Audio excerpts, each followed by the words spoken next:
আগামী 3 তারিখ মে মাসের 3 তারিখ শনিবার, কালকে শনিবারের পরের শনিবার ঢাকা সোহরাওয়ার্দী উদ্যানে এর প্রতিবাদে মহাসমাবেশের ডাক দিছে সারা বাংলাদেশ ব্যাপী। যুবক ভাই, তোমরাও যাওয়ার চেষ্টা করবা। ইমাম সাহেব, আপনিও মেহনত করবেন।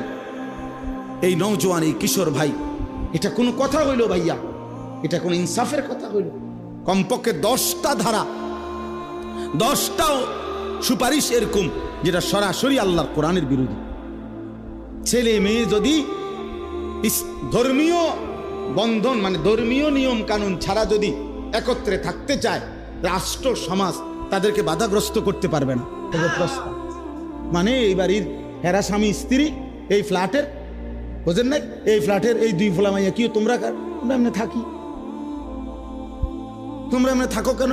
এই কথা কইলে মামলা হবে। ওই যে আইন, এটাই আইন চাচ্ছে, বুঝেন নাই কথাটা? এই আইন চাচ্ছে। কি আশ্চর্য! এই সমাজ টিকবে তাহলে? এই সমাজ টিকবে বলেন? আমাদের পরিবার প্রথা টিকবে তাইলে? আমাদের সমাজের মধ্যে মানুষ থাকবে তখন? আর এমনিতেই আমাদের গুনাহের কি হালাত দেখেন। এমনি আমাদের ছেলেরা শুধু মোবাইল দেখে ছেলেরা 1 ওয়াক্ত সেজদা দেয় না। মোবাইল দেখে ছেলেদের হালাতের কি অবস্থা! আর যদি নারী পুরুষের অবাধ মেলামেশা শুরু হয়, কি হবে সমাজে?